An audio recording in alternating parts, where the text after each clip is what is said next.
Trois officiers de FARDC arrivent à Goma aux côtés de l'F-123 pour le mécanisme de vérification cessez-le-feu. Nous allons en parler aujourd'hui, mesdames et messieurs, dans la rétrospective. Nous allons revenir également sur la manifestation. Cette semaine sera une semaine très agitée à Kinshasa. Nous allons assister donc à des manifestations. L'Union sacrée et l'opposition se fixent rendez-vous le 22 juillet avec des objectifs différents. On en parle dans la rétrospective également. Jospin, bonjour et surtout bienvenue. Bonjour Blaise, merci beaucoup. Bonjour Canada, vous tous qui nous suivez de partout à travers le monde. En début de cette émission, on fait un petit commentaire vite. Ebola qui progresse dans certaines provinces. Aujourd'hui, on compte 2100 cas, alors que dans les zones de l'Est, 0 cas aujourd'hui. Donc, on commence déjà à assister à des levées de certaines mesures, la frontière qui s'ouvre par exemple, et quelques activités qui ont repris. Oui, la menace reste certaine dans l'est de la RDC, notamment en Ituri, où même des prestataires de santé ont manifesté parce qu'ils n'ont pas eu leur prime depuis plus de 2 mois. Des hygiénistes, notamment à Bunia, on sent que la riposte bite à une grande difficulté des résistances communautaires également. Il faudrait qu'il y ait beaucoup de relais communautaires, que les équipes soient intensifiées à l'intérieur, tout comme autour de Bunia. Malheureusement, le gouvernement peine encore à trouver une solution rapidement, mais nous recommandons quand même à l'équipe des ripostes, au ministère de la Santé, au ministre qui a fait beaucoup de tours à Bunia, de régler cette situation parce qu'en Ituri, on compte déjà plusieurs morts, parmi lesquels des prestataires de santé. Très bien, c'est pas ça les sujets, on voulait faire un commentaire parce que aussi c'est aussi une menace en tout cas pour les populations civiles. On parle de la situation, l'arrivée de 3 officiers de FARDC avec mandat officiel, un document que d'ailleurs nous avons consulté à Kivu Morning Post, signé par le ministre de la Défense, qui donne mission à ces 3 officiers de FARDC. C'était un peu étrange, alors qu'on sait qu'on est en guerre. Nous ne sommes pas en phase des négociations. Il y a Doha qui aujourd'hui est à point mort.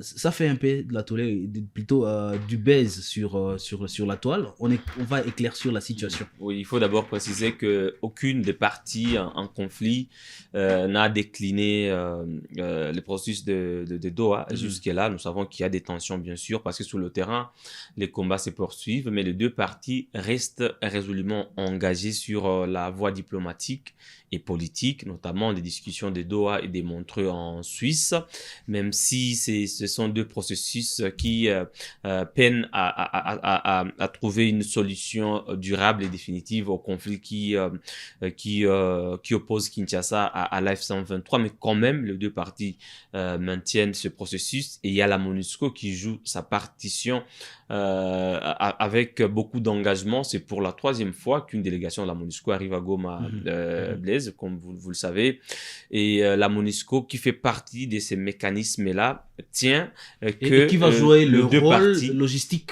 Bien sûr, tient que les 2 parties puissent aussi s'engager et puissent poursuivre cette démarche afin de trouver une solution définitive. Comme vous le savez, la première solution, la solution préalable à ce conflit, c'est d'abord le cessez-le-feu parce qu'on ne peut pas discuter quand ça tire à Mwenga, ou à Kipupu ou encore à Luké. Il faudrait d'abord que les hostilités cessent pour que le parti en conflit reprenne les discussions. Alors, l'arrivée de ces 3 officiers à Goma a été commenté différemment. Certains qui voient peut-être une infiltration, d'autres qui pensent que c'est peut-être de la naïveté. La question créée des tollés sur. Bien sûr, voir des officiers des FARDC dans une zone ennemie, sur un sol ennemi.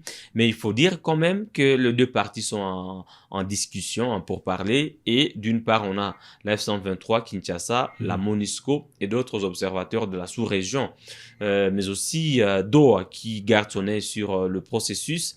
Ils sont arrivés dans le cadre de faire un suivi de cessez-le-feu et suivre des cas d'éventuelles violations du cessez-le-feu sur le front, parce que normalement, on devrait avoir une force d'interposition pour éviter que de part et d'autre, il y ait des violations de cessez-le-feu, ce qui n'a pas encore été fait. Et moi, je suggérais dans le temps que cette force-là soit de l'ONU, la force de la MONUSCO, parce que les forces de la sous-région ont été déjà remises en cause pour leur participation au combat aux côtés des FARDC en 2022 notamment, quand autour de ça qu'on avait des contingents burundais, ougandais, kenyans et sud-africains, malawite aussi.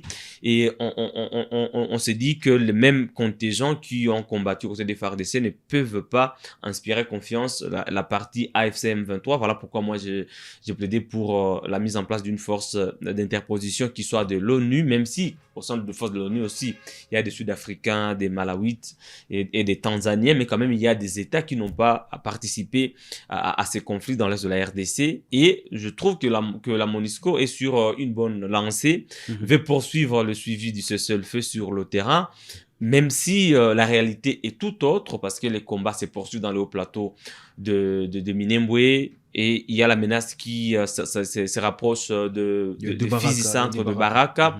Et il y a des forces des armées de la RDC qui ont coupé la connexion et qui ont saisi des antennes Starlink pour éviter que les informations ne puissent pas fuiter. Parce que vous savez, aujourd'hui, la vitesse avec laquelle les informations voyagent grâce aux réseaux sociaux. Est-ce que c'est pas une violation? Est-ce que c'est pas une violation?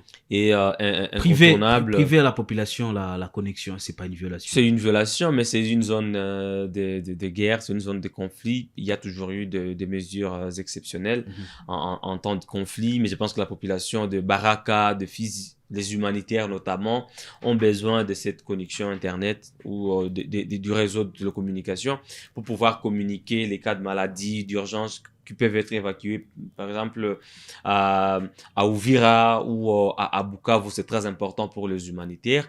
On devait peut-être priver la connexion à certaines couches, mais pas aux humanitaires, au personnel soignant, ou encore aux journalistes, parce que la population a aussi les droits à l'information.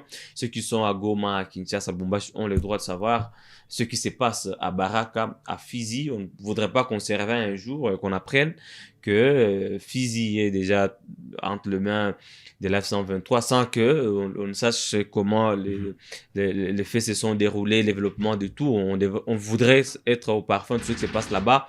Voilà pourquoi Kimonink Post fait tout pour rappeler à chaque fois l'évolution de la situation. Quand même certaines sources qui ont accès au réseau de télécommunications dans les zones environnantes. Est-ce qu'on peut dire qu'il y a évolution? Je vais dire une évolution positive de la situation, parce que la première réunion s'est tenue à Goma, depuis qu'on a signé le mécanisme de vérification de cessez-le-feu, mais la première réunion s'est tenue. Est-ce que c'est une évolution positive de la résolution de cette crise? Oui, sur le plan communicationnel, d'abord, la présence de ces 3 officiers des FARDC à Goma cache un autre message. Ce non-dit là, c'est que nous sommes quand même en pourparlers, même si sur le terrain ça tire, mais c'est une preuve que les officiers de l'F-123 et ceux du gouvernement congolais peuvent se rencontrer, peuvent parler, peuvent échanger des informations et peuvent partager les constats des violations de cessez-le-feu dans certaines zones pour essayer un peu de trouver un juste milieu. C'est aussi une communication politique pour dissuader un peu ceux qui sont sur le champ de bataille, de savoir qu'il y a un processus politique qui se poursuit, même si la vérification des faits n'est pas complètement politique. Il y a un aspect aussi militaire, mais c'est politique parce que c'est le ministre de la Défense qui a délégué à ces 3 officiers, et le processus, le mécanisme de vérification de cessez-le-feu tient au processus de Doha. C'est une évolution aussi sur le plan diplomatique, parce que cette équipe-là, venue à Goma, va donner rapport à Doha, et Doha va prendre acte et devra peut-être la prochaine fois convoquer aussi des officiers de l'F-123 à Kinshasa pour le même exercice, pour faire un autre suivi.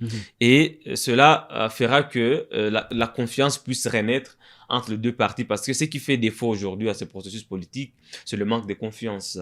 On peut signer un texte aujourd'hui et demain, dans les médias, on fait une déclaration contraire à ce qu'on a dit. On peut s'engager à respecter le cessez-le-feu, mais après demain, on relance les hostilités, on bombarde des entités. Mais si les deux parties en conflit et en discussion peuvent se retrouver officiellement comme ça, se faire filmer, se faire photographier, c'est une marque de confiance pour le parti en conflit. Et en même temps, il y a eu une autre évolution, Blaise, du côté de Genève en Suisse. Un autre mécanisme qui engage la RDC et le Rwanda, c'est le processus de Washington. Le département d'État américain a fait un communiqué après une rencontre entre les membres des différentes délégations, Kinshasa et Kigali. Et ceux-ci se sont aussi engagés à accélérer les processus de Washington en mettant en œuvre certaines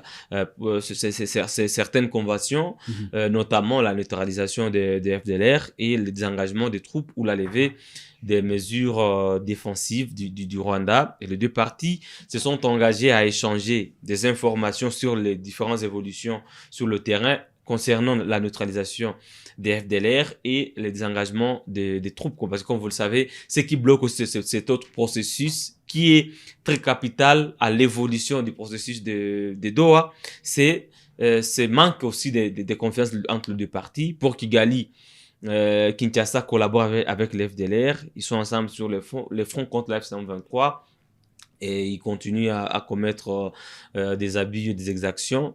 Pour Kinshasa, le Rwanda collabore avec la F-123. Il ne veut pas lever sa mesure défensive et on ne sait pas si on va continuer avec cette opposition jusqu'à quand. Voilà pourquoi les deux parties ont été encore conviés à des discussions, des suivis et d'évaluation à Genève et se sont engagés cette fois à accélérer le processus pour que il y ait une entente, un intérêt d'entente et que la désescalade soit cette fois une réalité. Voilà, donc nous sommes sur deux évolutions parallèles.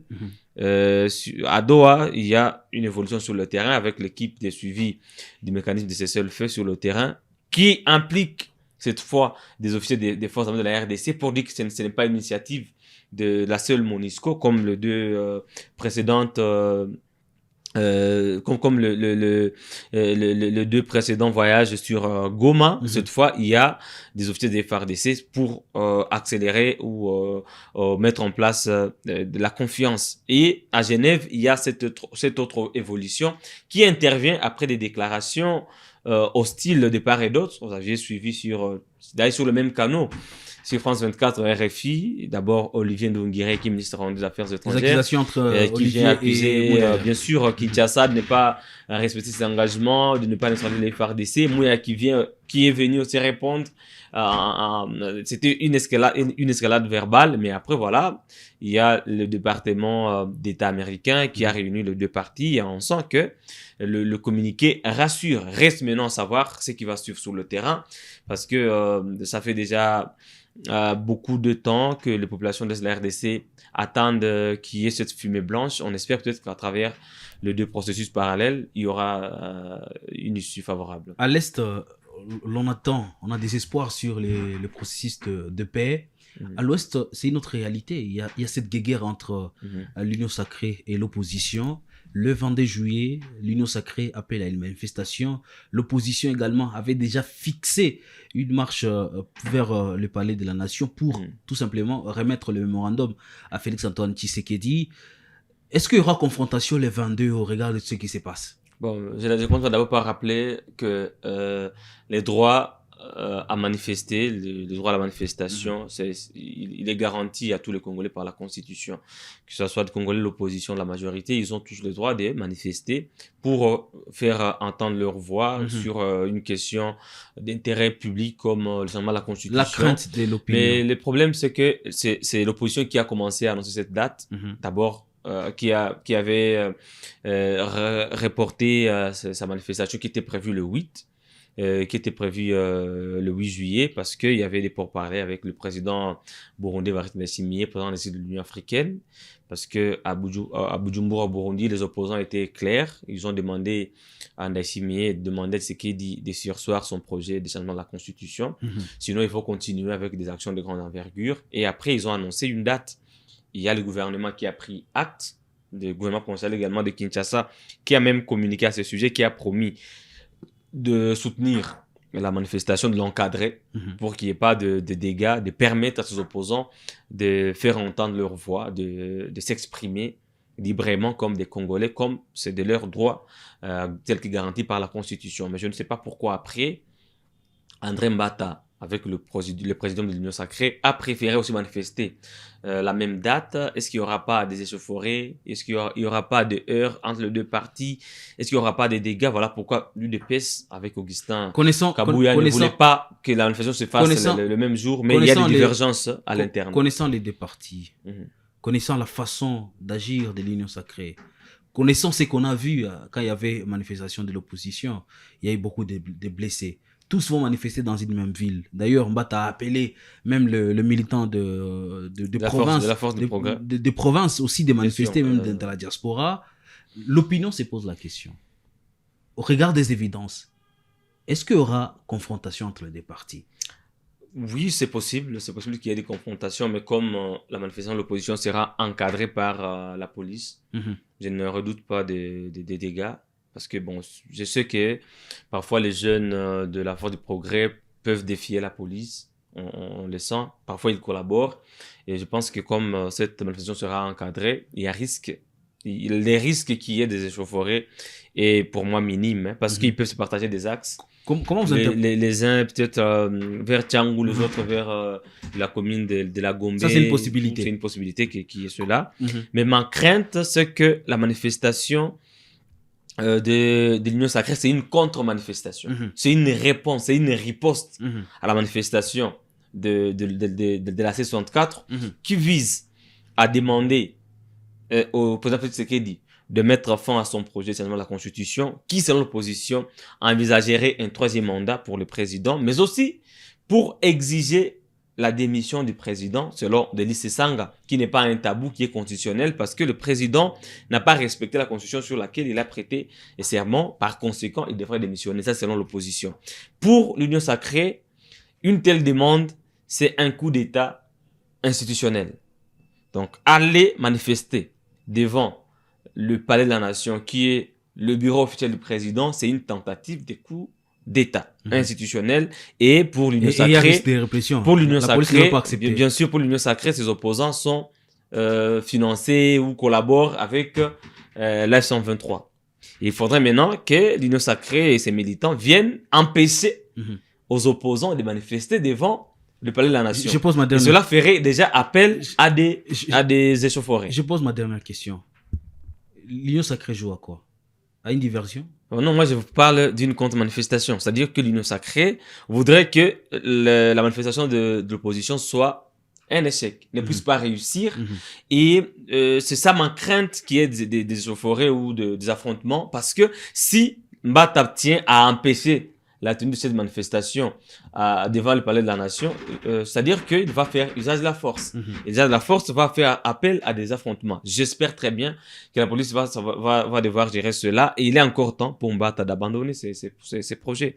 Il peut manifester les 23, les 24 ou les 25. Pourquoi seulement les 22? Merci, Jospin. Et que les Congolais attendent beaucoup peut-être de lui. Il est député national, il peut aller siéger, il a son bureau de l'Union Sacrée, il est secrétaire permanent. Le 22 juillet, c'est pas un jour férié pour que tous les travailleurs du gouvernement qui sont sur l'Union Sacrée viennent manifester. Ils peuvent aller travailler librement et laisser aux opposants tenir leur manifestation. Merci Jospin. Nous allons donc braquer nos caméras sur d'abord les zones, les lignes de front pour voir ce qui va bouger, avec espoir qu'il n'y aura pas de combats. En tout cas, on l'espère parce que quand il y a combat, il y a des victimes et des civils en paient les prix. On les souhaite aussi que le mécanisme de vérification de ces faits qui a tenu sa première réunion à Goma va aboutir à des résultats assez vraiment propices et bénéfiques pour le peuple congolais le 22 juillet. On espère aussi qu'il n'y aura pas bain décent. Mesdames, Messieurs, portez-vous bien.